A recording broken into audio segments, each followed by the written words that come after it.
Eto guys, nirevive namin yung old meta.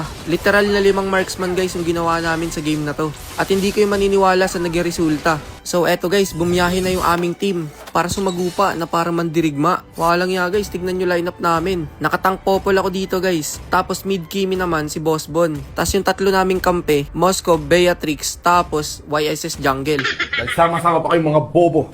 Oh. Ngayon nyo lang mapapanood yung ganitong klaseng meta guys. Tignan nyo mga kalaban namin, kala mo magtutournament, tas yung sa amin, magtotropang lasing. Uso dati to yung all marksman meta. Nung hindi pa sikat si Sir Puego tsaka si Sir Bentings guys. Naglilipaan na to sa RG lalo na kapag yung mga random lose streak din lahat. Tas nagsama-sama talaga makikita nyo all marksman meta. Nawala na lang tong meta na to nung sumikat na sila Sir Benten pati si Sir Pugo. Pero makikita nyo mabisa pa rin to. Etong meta na to, yung sinaunang Keki strat, yung lineup na hindi mo gugustuhin umabot ng late game. Tignan nyo, sayang-saya pa yan sila. Yung score namin 2-12, tapos mapapatay pa nila ako dito. Okay lang, okay lang. Sabi nga ni Andres Bonifacio, sa inyo ang early game, basta sa amin ang panalo. Ayun. Kaya kung makikita nyo man guys na nabubugbog kami dito sa early game, malamang guys kasi 5 marksman kami. Pero uso dati to guys yung tank popol. Naabutan nyo ba yon? Ginagawa to sa MPL dati guys yung tank popol. Kung di kayo naniniwala, i-search nyo na lang. Hindi nyo inabutan yung ganong panahon guys, sayang. Ayun pa naman yung era na pinakamasaya.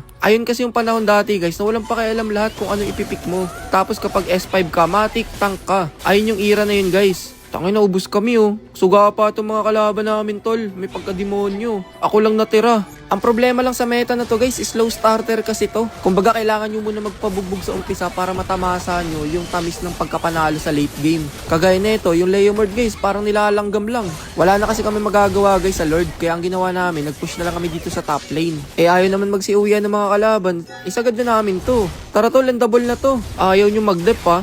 Minamalit nyo yung tank popol ko, eh gagi namatay. Naglo-lord na dito yung mga kalaban guys, pero ang hindi nila napapansin, unti-unti kami nananalo sa kanila. Gagi, ang lalambot na mga kampi ko, mga walang bitaw. Pero okay lang, good trade yun. Napatay namin yung Odette. Hindi ko gusto ang sinasabi ng iyong bibig. Okay lang yun guys, kahit makuha ng mga kalaban dito yung unang Lord. Mabilis lang matutunaw yan eh. Ang poproblemahin ng mga kalaban sa amin ay kung paano nila tatapusin to. Ay na nga, ang sinasabi ko sa hula, may hinatak, patay, kinulata guys. Pero wala magawa sa akin yung Odette to, ang kunat ko rin eh. Kaso patay yung aso ko. Wala pa namang silbi tong si Popol kapag siya lang mag-isa. Grabe yung standing namin dito guys, so close fight lang, 7-29. Tangin na, kakasama kayo ng loob. Ewan ko na lang talaga kung hindi sumama yung araw mo kapag natalo pa kayo ng ganyang standing. Ayun guys, tignan nyo, ang angas ng Popol ko may green sa baba. Pero naniniwala naman yata kayo guys na mananalo kami sa game na to. Kahit na ganito yung estado namin ngayon. Bala kayo kung di kayo maniniwala. Basta ako, naniniwala ko sa kasabihan yung si Rizal. Ang hindi naniniwala sa dating pinaplano ay hindi makakasakay sa eroplano.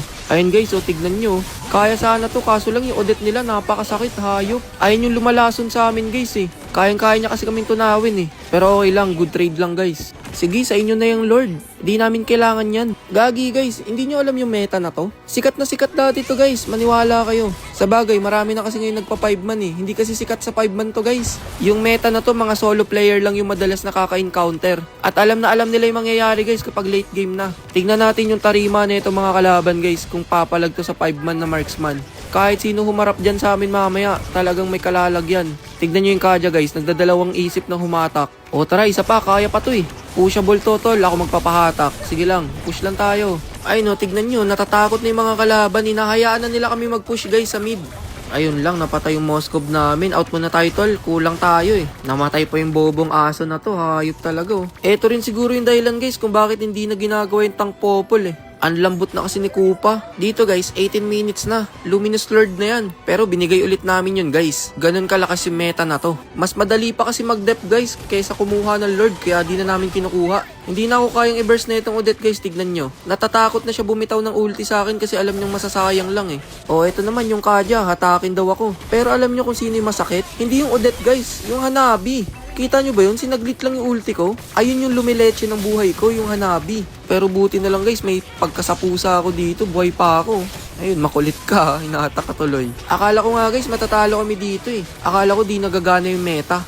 Kasi tignan nyo, nagkamali na yung Pakita dyan. Hindi niya napatay yung mga kampi ko. Kaso sobrang sakit talaga ng Odette. Grabe yung hapdi niya dyan. Tapos idagdag mo pa yung Hanabi na napakasakit din. Akala ko endabolismo na talaga eh. Kaso lang biglang sumibat dito si 30. Nagpasikat sa live si 30 Ravena, pati yung Beatrix. So inubos nila. Nag-flicker in pa para mapatay yung Kadya. Walang yatong dalawang to. Ngayon, kami naman yung maglo-lord. Wala yung jungle nyo eh. Kitang-kita naman sa score guys eh. 17-41. Lagpas buko yung lamang nila sa amin pagdating sa score. Pero wala nang kwenta yung score guys pag late game na eh. Tignan nyo yan, kami na yung may lord. Ay, pinapa-idol niyo ba ako? Oo, idol ka namin. Ngayon, sila naman yung may problema. Paano nila dedepensahan yung lord na merong 5 marksman? Ayan kasi yung tank namin guys eh, yung lord.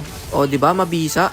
Umaharap pa tong Leomord, doon kala niya talaga makunat siya oh. Hindi ka na makunat boy, tara dito tayo, revitalize tayong 3. Grabing meta to, kahit si Coach Mobs guys, iiwasan to. Tignan nyo guys, so 5 marksman, binabakuran yung mga kalaban. Ayun lang ang problema, napakalambot talaga namin dito kay Odette.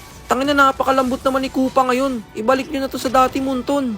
Dapat i-apply nyo to sa RG guys. Eto kasi yung mga meta na nawala dahil sa mga pagtuturo nilang tama. Tama naman kasi to guys, mahirap lang paganahin. Kailangan nyo lang ng tamang training at medyo magsakripisyo ng konting star. Ayun guys, so tignan nyo late game na oh. Wala na sila magawa kasi puro marksman kami. Pag nagsama-sama yung 5 marksman, mahirap na kalaban yan.